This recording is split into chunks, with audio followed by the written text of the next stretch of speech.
Jadi yang najisnya jadi malah menyebar. Maka caranya adalah untuk mencucikan najis yang seperti ini adalah kita hilangkan dulu datiyah najisnya. Jangan langsung kita ingin mensucikan tempat yang terkena najis.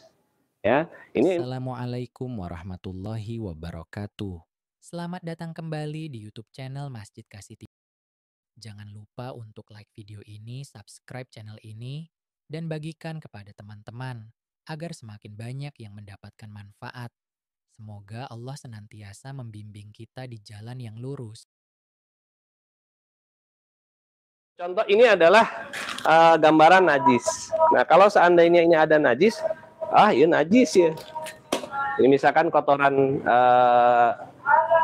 ayam, yang lazim tuh biasanya kotoran ayam banyak di kita tuh kan ya, ada kotoran cicak. Mungkin juga kotoran kucing, biasanya kotoran kucing. Tapi kalau kucing tidak lazim biasanya di tempat seperti ini. Kalau kucing dia memilih tempatnya. Nah, bagaimana cara membersihkan najis ini? Nah, kalau misalkan kita basuh, bukan basuh apa ya, disiram, dibanjur gitu ya, dibanjur. Kalau pada kita langsung siram, ini bagaimana kira-kira nanti? Nyebar, nah itu. Dan hukumnya tetap najis kaditu kadieu. Jadi yang najisnya jadi malah menyebar. Maka caranya adalah untuk mencucikan najis yang seperti ini adalah kita hilangkan dulu datiyah najisnya. Jangan langsung kita ingin mensucikan tempat yang terkena najis. Ya, ini mah alat bantu saja, enggak harus kita di buledan, terkedah di buledan. Ima Al-Fakir hanya memberikan contoh. Alah, dayaan ini paling. Nah, ini kita kasih buletan. Nah, sebagian inilah yang harus kita upayakan untuk kita bersihkan. Ya, supaya apa? Ini wilayah ini tuh itu amarayah dekat itu kadir. Nah, mana yang disebut dengan najis ainiyah atau hukmiyah? Ini najis apa namanya? Ainiyah. Ada bentuknya? Nah, iya bentuknya sigat kieu. Ada baunya? Ambean, iya. Kan ke ambe. Ada rasanya? Atau dirasa lada cenanya.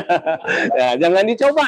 Bapak-bapak, ibu-ibu jangan nyoba, jangan. Jadi ini mah nggak perlu untuk kita coba. Tapi ketika terlihat bentuknya, terlihat terasa keambe baunya, tercium baunya. Nah, kalau rasa mah udah kita tidak perlu buktikan karena ini udah pasti. Ulah siga si cepot, ieu teh tikotok sanesnya. Siga lain tikotok cenanya. Tapi ai bentuk mah siga tikotok cenanya. Dikieukeun cenah. Lah nya siga nama tikotok, tapi da satu yakin cenah. Tah atas dicobian kakara karena tikotok cenah ieu teh tah gitu. Jadi tidak seperti itu. Nah, ini kita yakini saja ini najis. Bagaimana cara membersihkannya, mensucikannya? Ya, bersih dan suci itu berbeda. Bersih belum tentu suci, bersih nama bersih, tapi hukumnya masih kena najis, masih najis. Nah, bagaimana cara kita mensucikan tempat ini yang terkena najis? Apalagi tempat ini dipakai untuk sholat, maka harus kita pastikan ini harus suci dulu. Nah, caranya adalah dengan terlebih dahulu menghilangkan datiyah najisnya. Kita hilangkan dulu datiyah najisnya. Caranya adalah cukup dengan kita menggunakan lap atau dengan menggunakan tisu. Yang paling praktis adalah hanya menggunakan tisu saja, supaya langsung kita buang. Nah, akhirnya dibersihkan lah ya. Nah, dibersihkan.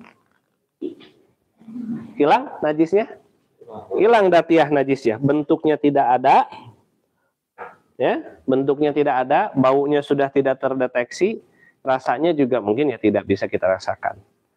Tapi yang terbaik dari cara menyucikan najis adalah dengan tetap membasuh dengan air, dialirkan air. Maka ini tadi disebut najis apa? Ainiyah. Nah, ini najisnya apa? Nah, inilah yang disebut dengan hukmiyah. Ini najis hukmiyah, najis keneh ieu teh kade hati-hati saat. Jadi kalau bapak-bapak, ibu-ibu membersihkan najis cukup dengan dielap, kade hati-hati, itu masih najis. Masih najis. Ketika disucikan, nah itu dengan cara basuh air. Dibasuh air, ya. Ketika setelah dibasuh dengan air, seueur teuing caina. Seueur teuing caina. Aya lap. Nah, upami misalkan tos dibasuh kieu, nah ini tinggal kita lap saja, selesai. Nah, boleh seperti itu, tapi kita yakinkan ininya juga bersih dan suci. Boleh seperti itu. Kita lap langsung dengan menggunakan itu juga boleh. Nah ini hati-hati. Nah, ini disebut dengan najis ketika terkena air lagi lalu nempel di sini. Nah maka jadi najis lagi nanti di sini. Nah di sini sudah. Nah di sini sudah ini. Kalau bisa, nah makanya tadi dikasih bulatan. Nah, itu dibersihkan di area situ saja sampai dengan betulnya kering. Apakah dengan menggunakan alat roh boleh? Boleh. Karena ini sebetulnya sudah bersih, tapi belum. Nah itu. Makanya bersih belum tentu suci. Nah, bagaimana dengan kita membersihkan najis yang terkena pada pakaian? Pada pakaian.